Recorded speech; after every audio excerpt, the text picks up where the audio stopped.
अरे माँ जी, जल्दी चलिए, देखिए आपके घर के बाहर एम्बुलेंस आई है। गायत्री भागती हुई दरवाजे पर आती है।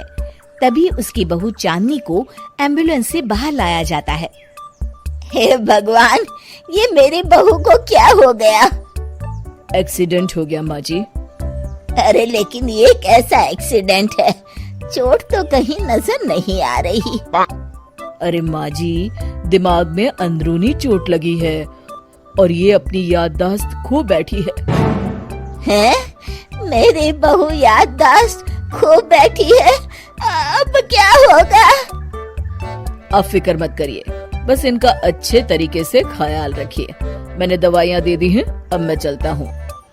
अगले दिन, अब तेरी तबीयत कैसी है बहू? बहू? किसकी बहू? हम भैरवगढ़ के ठाकुर विक्रम सिंह की बेटी रूपवती हैं। हम एक राजकुमारी हैं और तुम हमारी दासी हो बुढ़िया। अरे बेटा विशाल, बहू कैसी बहकी बातें कर रही है। अरे कुछ मत पूछो माँ, रात को मुझसे अपने पैर दबा रही थी। सर पर चोट लगने की वजह से इसका दिमाग पूरी तरह खराब हो गया है और ये अपने आप को राजकुमारी समझ रही है। तभी वहाँ चांदनी आ जाती है। तुम दोनों यहाँ क्या खुसुर फुसुर कर रहे हो?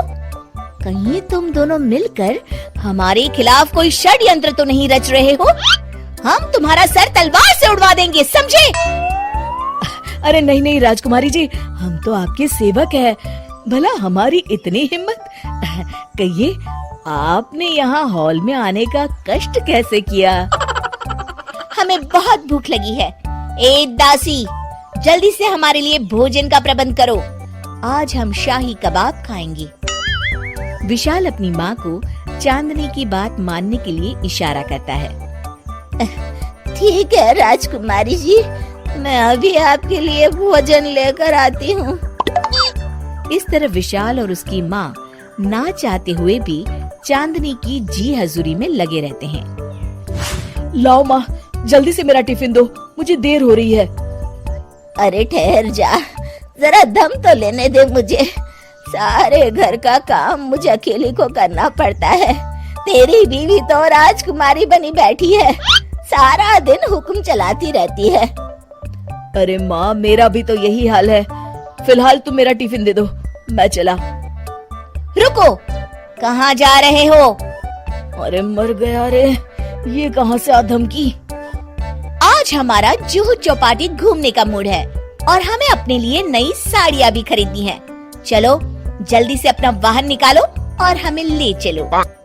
अरे अब तो मैं गया काम से। अगर आज मैं वक्त पे ऑफिस नहीं पहुंचा तो मेरा बॉस मुझे नौकरी से निकाल देगा। मरता क्या न करता।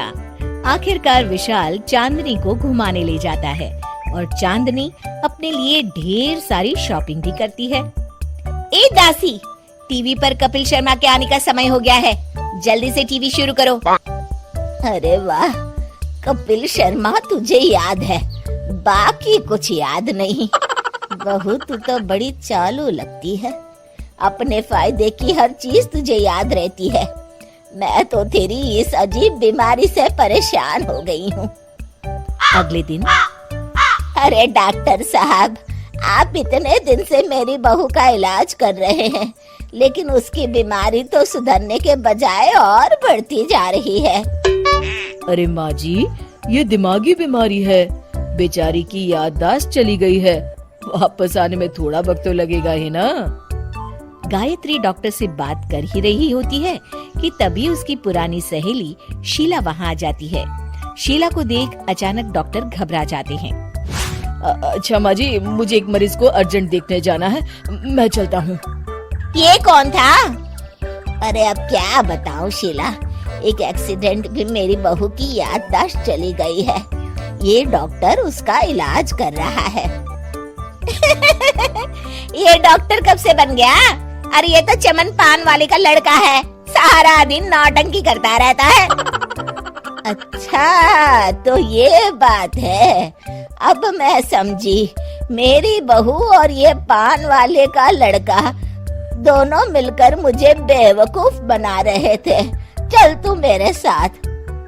गायत्री शीला को एक बड़ा सा डंडा हाथ में देकर अपनी बहू चांदनी के कमरे में ले जाती है। बहू, ये मेरी सहेली है, एक डॉक्टर है। इसने तेरे जैसे न जाने कितनों का इलाज 2 मिनट में कर दिया है। इसका कहना है कि सर पर जहाँ चोट लगी हो, अगर उसी जगह दोबारा किसी बड़े डंडे से जोर से मारा जाए तो मरीज की याददाश्त वापस आ जाती है। देख, हम डंडा भी लाए हैं। अपनी सास की बातें सुनकर और हाथ में बड़ा डंडा देख चांदनी घबरा जाती है। अरे बाप रे, मैं तो फंस गई। इस डंडे की एक बार की वार से ही मैं तो चारों खाने चित हो जाऊंगी। अब क्या करूं, क्या करूं, क्या करूं? लेकिन गायत्री, डंडा सर पर ठीक उसी जगह लगना चाहिए जहाँ चोट लगी है। अरे तू चिंता मत कर, 2-4 बार मारूंगी तो एक बार तो सही जगह लग ही जाएगा ना। चल बहू, तैयार हो जा। अरे नहीं नहीं माँ जी, मुझे मत मारिए। दरअसल घर के काम करने से बचने के लिए मैंने ये सब नाटक किया था। मुझे माफ कर दीजिए, मैं कान पकड़ती हूँ। दोबारा ऐसी गलती कभी नहीं करूंगी।